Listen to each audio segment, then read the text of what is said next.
नमस्कार, आप देख रहे हैं एनडीटी न्यूज़। मैं हूं आंचल गुलाटी गुंबर और आगे बढ़ने से पहले एक नज़र सुर्खियों की तरफ।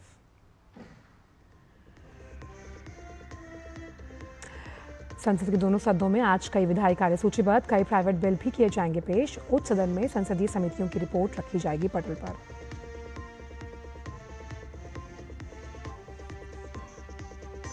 ट्रंप के टैरिफ बम के बीच ब्राजील के राष्ट्रपति लूला डा सिल्वा ने पीएम मोदी से की बात। रूस के राष्ट्रपति पुतिन जल्द करेंगे भारत का दौरा।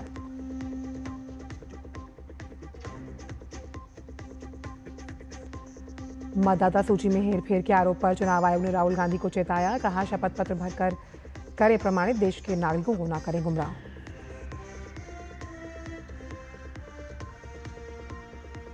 बिहार के सीतामढ़ी में माता सीता की जन्मस्थली पर बनेगा भव्य जानकी मंदिर। गृह मंत्री अमित शाह आज पुनराधाम से करेंगे भूमि पूजन।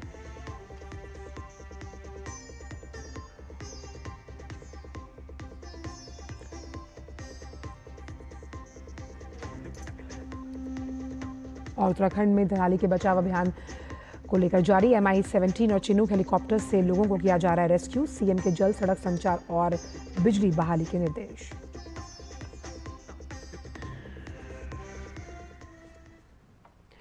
और आइए अब जान लेते हैं सभी खबरों को विस्तार के साथ। संसद के मानसून सत्र का आज 15वां दिन है। लोकसभा में आज केंद्रीय मंत्री अर्जुन राम मेघवाल 18वीं लोकसभा के 5वें सत्र के बचे हुए भाग के लिए सरकारी कार्य के बारे में वक्तव्य देंगे। राष्ट्रीय खेल शासन विधेयक 2025 और राष्ट्रीय डोपिंग रोधी संशोधन विधेयक 2025 विचार और पारित किए जाने के लिए सूचीबद्ध हैं। केंद्रीय मंत्री डॉक्टर मनसुख मांडविया इन विधेयकों को पारित करने का प्रस्ताव भी पेश कर सकते हैं। साथ ही भारतीय पत्तन विधेयक 2025 भी विचार और पारित किए जाने के लिए सूचीबद्ध हैं। केंद्रीय मंत्री सर्बानंद सोनोवाल इस विधेयक को पारित कराने का प्रस्ताव पेश करेंगे। आज गैर सरकारी सदस्यों के कामकाज का दिन है। कई सदस्य प्राइवेट बिल पेश कर सकते हैं। लोकसभा में आज तटीय पोत परिवहन विधेयक 2025 के बारे में राज्यसभा से मिले संदेश की जानकारी भी दी जाएगी। साथ ही आज सदन में नियम 377 के अधीन मामले भी उठाए जा सकते हैं। इसके अलावा आज कई संसदीय स्थायी समितियों की रिपोर्ट भी सदन में रखी जाएगी।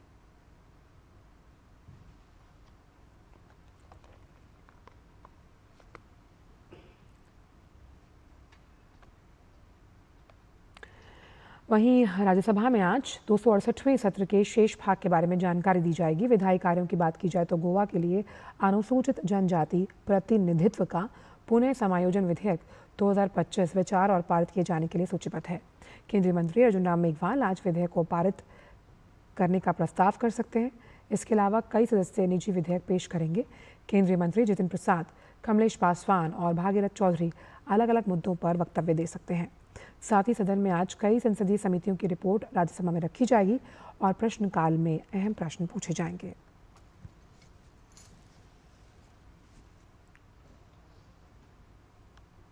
ब्राजील के राष्ट्रपति लुइस इनासिया लूला डा सिल्वा ने कल देर रात प्रधानमंत्री से फोन पर बात की और आपसी हित और क्षेत्रीय और वैश्विक मुद्दों पर चर्चा भी की।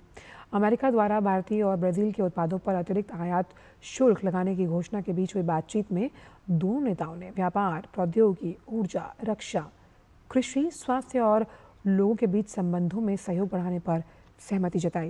प्रधानमंत्री कार्यालय ने एक बयान जारी कर कहा कि दोनों नेताओं ने आपसी हित के क्षेत्रीय और वैश्विक मुद्दों पर विचारों का आदान प्रदान किया। बातचीत के दौरान प्रधानमंत्री ने पिछले महीने अपनी ब्राजील यात्रा को याद किया, जिसके दौरान दोनों नेताओं ने व्यापार, टेक्नोलॉजी, ऊर्जा, रक्षा, कृषि, स्वास्थ्य और लोगों के बीच संबंधों में सहयोग को मजबूत करने के लिए एक रूपरेखा पर भी सहमति व्यक्त की है। इन चर्चाओं के आधार पर उन्होंने भारत ब्राजील रणनीतिक साझेदारी को नई ऊंचाइयों पर ले जाने की अपनी प्रतिबद्धता को दोहराया। दोनों नेताओं ने आपसी हित के विभिन्न क्षेत्रीय और वैश्विक मुद्दों पर विचारों का आदान प्रदान किया। दोनों नेता आगे भी संपर्क में बने रहने पर सहमत हुए हैं।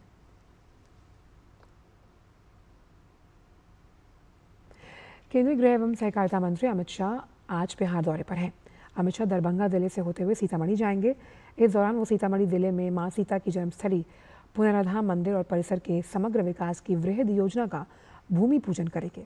इस कार्यक्रम में बिहार के मुख्यमंत्री नीतीश कुमार भी शामिल होंगे। दरअसल सीतामढ़ी जिले के पुनराधाम में मां सीता की जन्मस्थली पर एक भव्य जानकी मंदिर के निर्माण का निर्णय लिया गया, जिसकी तैयारियां तेजी से चल रही हैं। ये निर्णय धार्मिक आस्था, सांस्कृतिक विरासत और पर्यटन के दृष्टिकोण से अत्यंत महत्वपूर्ण माना जा रहा है। सरकार ने इसके पुनर्विकास के लिए श्री जानकी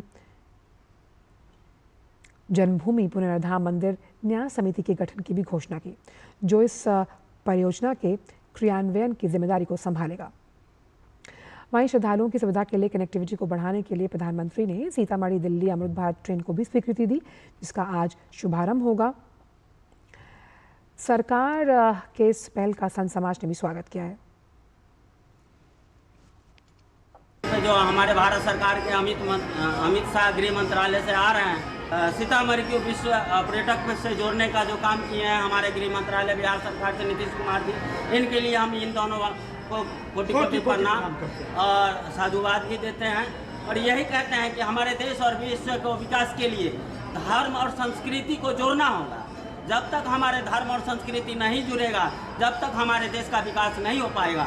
इसलिए आज हमारे भारत का प्रधानमंत्री और अमित शाह जी और नीतीश कुमार ने मिलकर के ये हमारे पुराने संस्कृति सभ्यता को जीवित कर रहे हैं। इनके लिए हम उन सबको आभार प्रकट करते हैं। आज मिथिलावासी धन धन हो रहे हैं, जो धन भाग ये मिथिला, जहाँ पे प्रभु श्री रामचंद्र जी पधारे थे, माता जानकी जन्म लिए, वैसी पावन भूमि पे आज उनका जन उद्धार का काम हो रहा है।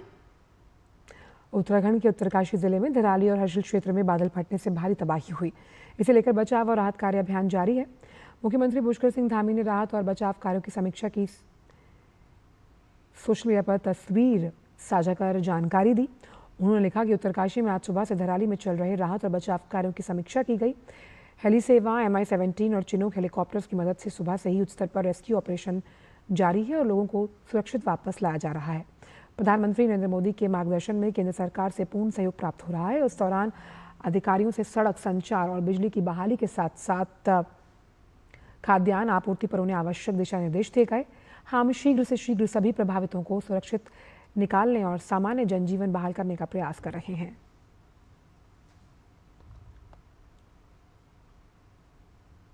भारतीय वायुसेना उत्तराखंड के हर्षिल धराली घाटी में प्राकृतिक आपदा के बाद राहत कार्य में जुटी है। वायुसेना के विमान लोगों को बचाने, राहत सामग्री पहुंचाने के साथ साथ राहत कर्मियों को घटनास्थल पर पहुंचाने का काम लगातार कर रहे हैं। भारतीय वायुसेना के चिनूक और MI-17 V5 हेलीकॉप्टर्स ने C-295 और AN-32 परिवहन विमानों के साथ 226 आम लोगों को रेस्क्यू किया। भारतीय वायुसेना के विमानों ने NDRF, SDRF और भारतीय सेना के 130 जवानों को तैनात किया। साथ ही लगभग 20 टन राहत सामग्री भी पहुंचाई।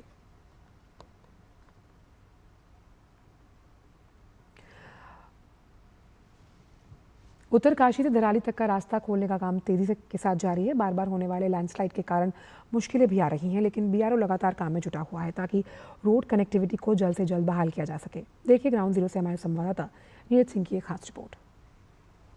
उत्तरकाशी से जब आप भटवाड़ी की तरफ जाएंगे तो इस तरह के लैंडस्लाइड आपको देखने को मिल रहे हैं। ये लाइव आप देखें कि लैंडस्लाइड है और इस तरीके के अलग अलग जगह पर उत्तराखंड में अलग अलग जगह पर खासतौर से उत्तरकाशी से जो धराली के बीच का जो रास्ता है वहाँ पर आपको कई तरह के इस तरह के जो लैंडस्लाइड हैं वो देखने को मिल रहे हैं, जिसकी वजह से जो रास्ता है वो भी रुक जाता है।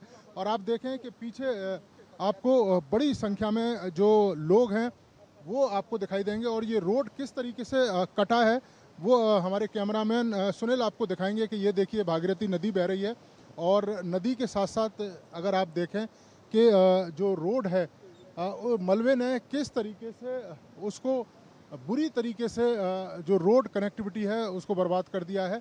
हमारे कैमरामैन सुनील आपको दिखाएंगे। ये देखें कि नदी के किनारे जो पूरी की पूरी जो रोड है आप देखें यहाँ से पिलर और ये तमाम जो रोड है वो डैमेज हो गई है और अभी थोड़ी देर पहले ही लैंडस्लाइड हुआ है और ये जो मलबा है वो आके नीचे गिरा है।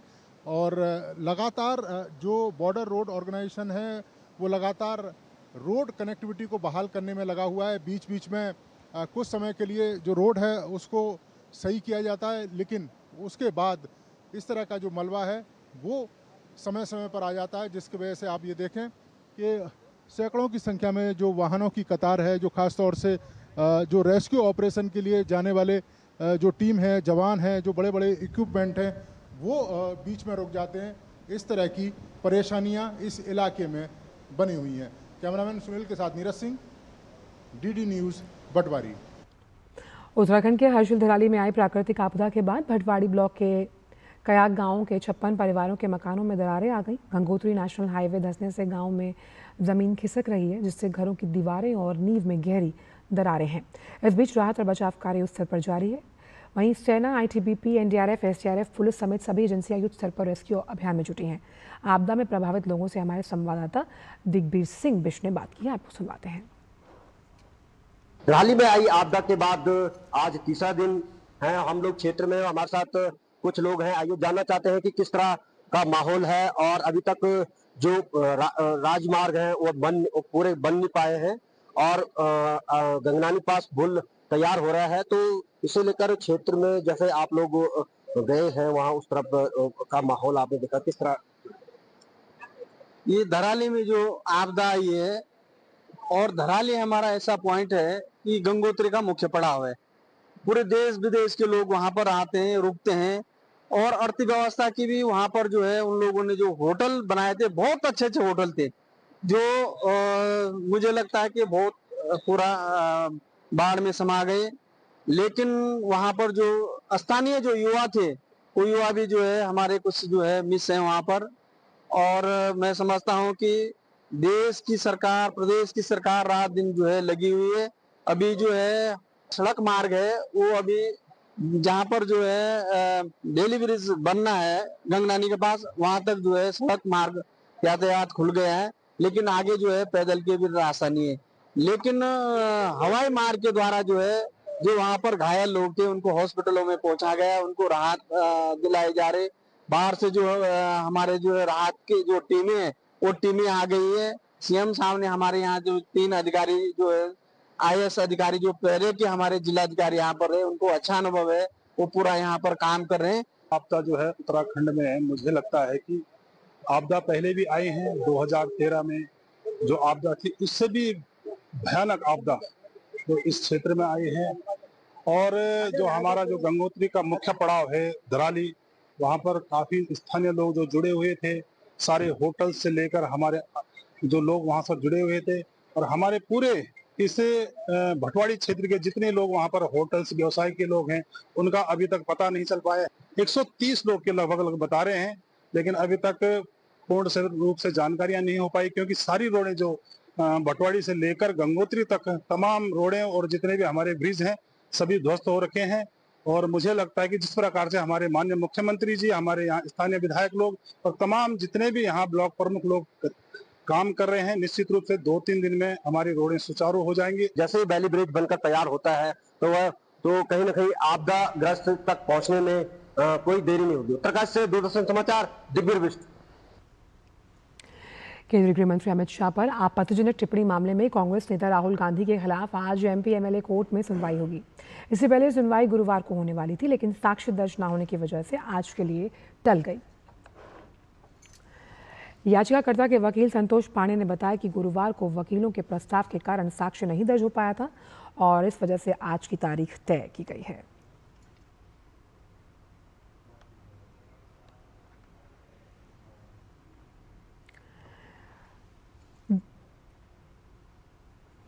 दिल्ली की राउज एवेन्यू कोर्ट ने नेशनल हेराल्ड से जुड़े मनी लॉन्ड्रिंग मामले में ईडी से स्पष्टीकरण मांगा। ईडी ने मामले में आरोप पत्र दाखिल किया, जिस पर कोर्ट ने स्पष्टीकरण मांगा है। इस मामले में कांग्रेस नेता सोनिया गांधी, राहुल गांधी समेत कई लोगों को आरोपी बनाया गया। अदालत आज ये निर्णय ले सकती है कि आरोप पत्र पर संज्ञान लिया जाए या नहीं। ये मामला तब सामने आया जब 2012 में बीजेपी नेता सुब्रमण्यम स्वामी ने सोनिया गांधी, राहुल गांधी पर घाटे में चल रहे नेशनल हेराल्ड अखबार को धोखाधड़ी और पैसे की हेराफेरी के जरिए हड़पने का आरोप लगाया। स्वामी ने 2000 करोड़ रुपए की कंपनी को केवल 50 लाख रुपए में खरीदे जाने को लेकर सोनिया, राहुल समेत केस से जुड़े कांग्रेस के अन्य वरिष्ठ नेताओं के खिलाफ आपराधिक मुकदमा चलाने की मांग की। आरोप के बाद कोर्ट ने सोनिया, राहुल समेत अन्य आरोपियों के खिलाफ समन जारी किया। ईडी ने इस मामले में एक्शन लेते हुए मनी लॉन्ड्रिंग का केस दर्ज किया और अपनी जांच के बाद आरोप लगाया कि यंग इंडियन ने एचयूएल की संपत्ति को धोखाधड़ी से हासिल किया है।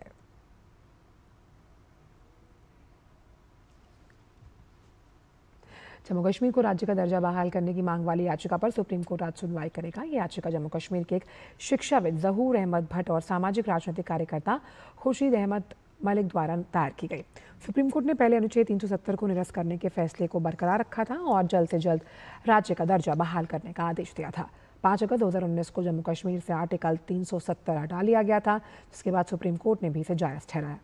11 दिसंबर 2023 को सुप्रीम कोर्ट ने सर्वसम्मति से अनुच्छेद 370 को निरस्त करने के फैसले को बरकरार रखा। इसके साथ ही आदेश दिया गया कि जम्मू कश्मीर में सितंबर 2024 तक विधानसभा चुनाव कराए जाएं और इसका राज्य का दर्जा जल्द से जल्द बहाल किया जाए। पिछले साल सुप्रीम कोर्ट में याचिका दायर कर केंद्र को 2 महीनों के भीतर जम्मू कश्मीर का राज्य का दर्जा बहाल करने का निर्देश देने की मांग की गई थी।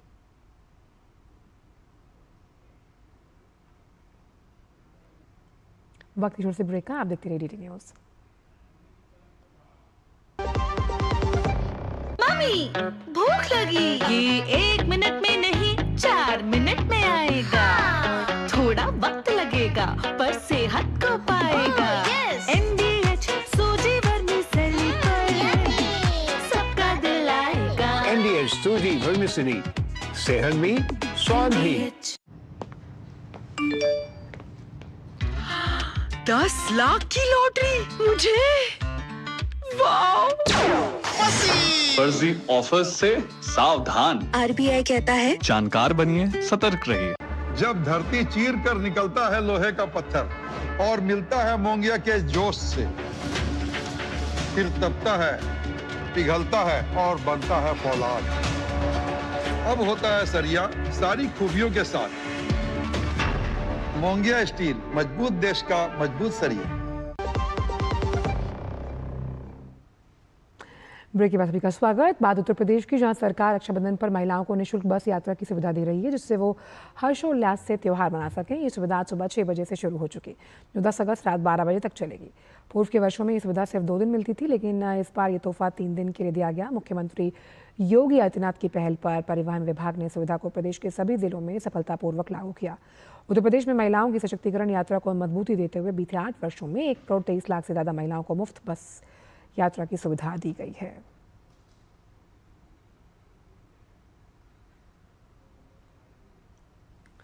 राज्य में परिवहन मंत्री दयाशंकर सिंह ने कहा कि मतदाताओं और बहनों के लिए फैसला इस उद्देश्य से लिया गया जिससे बिना किराए की चिंता किए राखी बांधने अपने भाई के पास वो जा सकें। उन्होंने कहा कि महिलाओं के साथ एक व्यक्ति भी मुफ्त यात्रा कर सकेगा।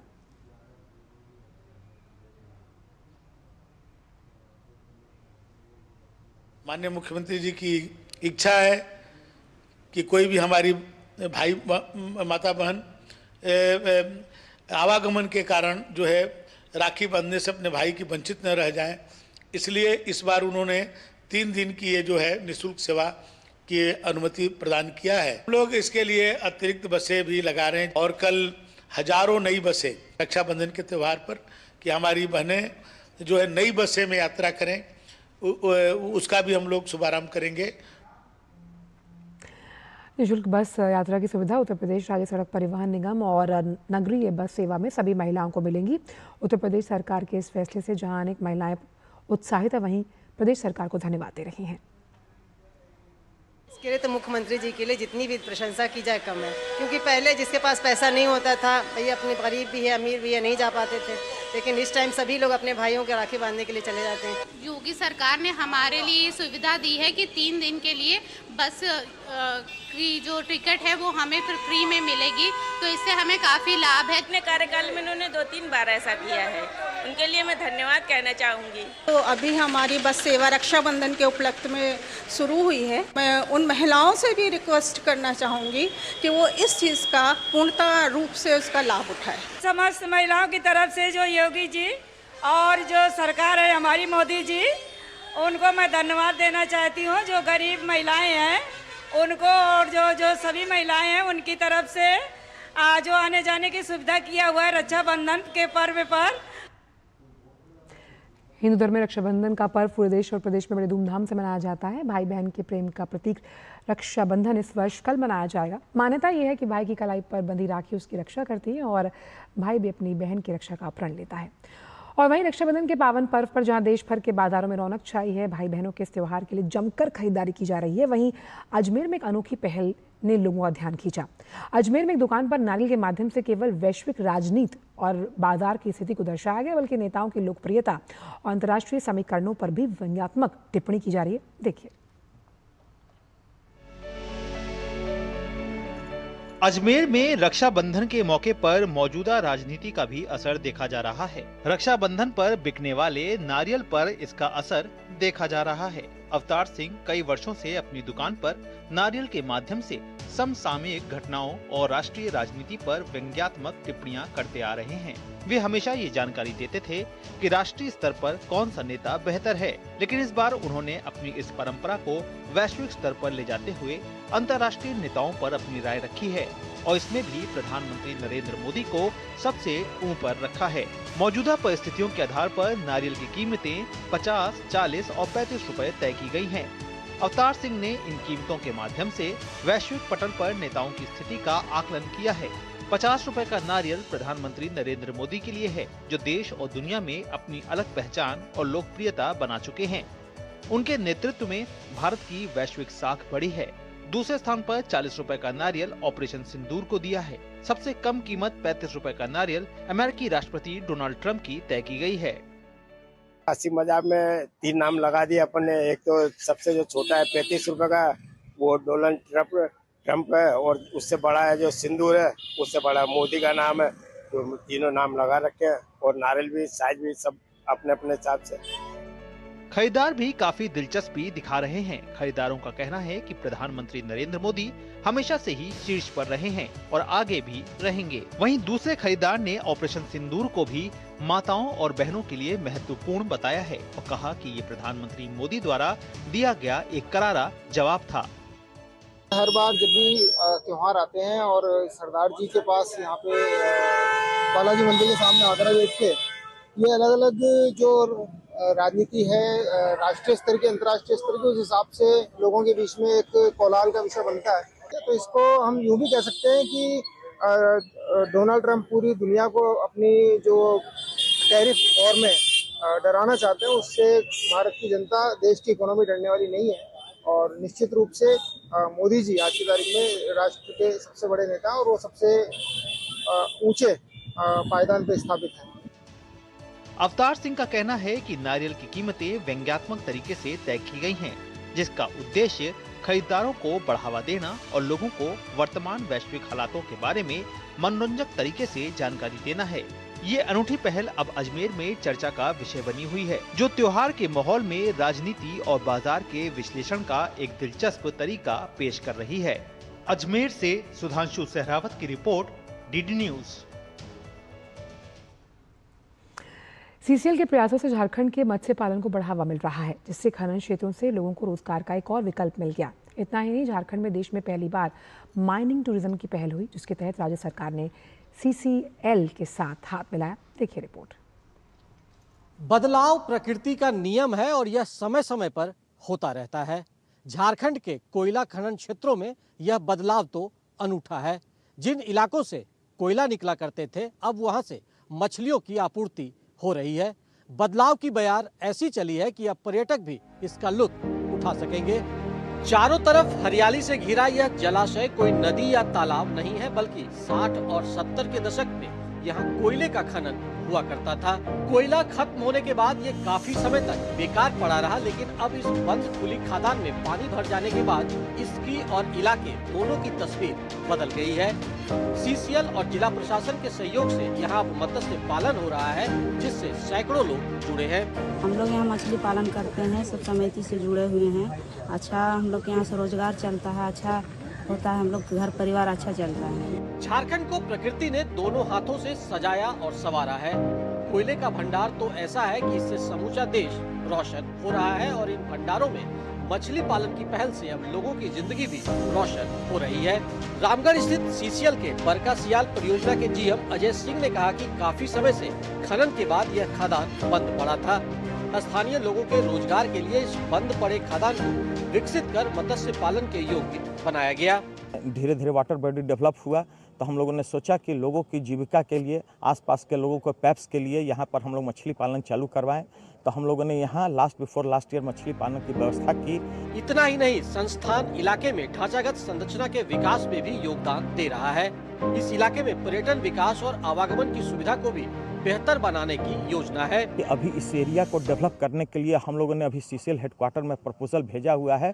करीब 80 लाख का यहाँ का अप्रोच रोड बनाने का, यहाँ कमरे और बनाने का और यहाँ को एक और टूरिज्म स्पॉट टाइप का डेवलप करने के लिए इस अनएक्सप्लोर्ड सेक्टर को, ऐसी जगह को जो सामान्य जन की पहुंच से परे थी, उसको आम लोगों के लिए हम लोग खोल पाएं। बहुत सारे नियम और कानून सेफ्टी के जितने होते हैं उसके तहत ये मायने चलते हैं, तो आम व्यक्तियों के लिए ये मौका पाना बड़ा ही कठिन होता आया है सदियों से। झारखंड में खनन क्षेत्र अब बहुआयामी विकास का आधार बन रहा है। खदान अब सिर्फ कोयले तक सीमित नहीं है, बल्कि मछली पालन और पर्यटन क्षेत्र को भी संबल दे रहे हैं। सीसीएल का ये बड़का सयाल का एरिया है, जहां पर कुछ साल पहले तक कोयला निकलता था और उसके बाद एक तरीके से ये डंपिंग यार्ड बन गया था। लेकिन जब यहाँ पानी आया तो सीसीएल ने सरकार की मदद से और जिला प्रशासन की मदद से यहाँ पर मछली उत्पादन को बढ़ावा दिया और आज अच्छी बात यह है कि करीब 50 परिवार जो आसपास के इलाके में रहते हैं उससे उनका जीवन यापन हो रहा है और रोजगार के उनके द्वार खुले हैं और जिसके जरिए इस साल करीब उन लोगों ने 50 लाख रुपए का मछली बेचा है। अपने सहयोगी अवधेश के साथ मैं दिवाकर कुमार, दूरदर्शन समाचार, रामगढ़। फिलहाल समाचारों में इतना ही, दीजिए इजाजत, नमस्कार।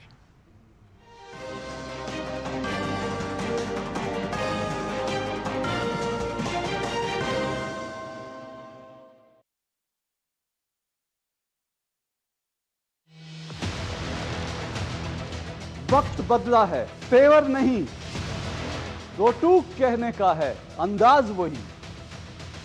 न फेक एजेंडा की बिसात, न झूठ का जाल, सिर्फ तथ्य, तर्क और तीखे सवाल।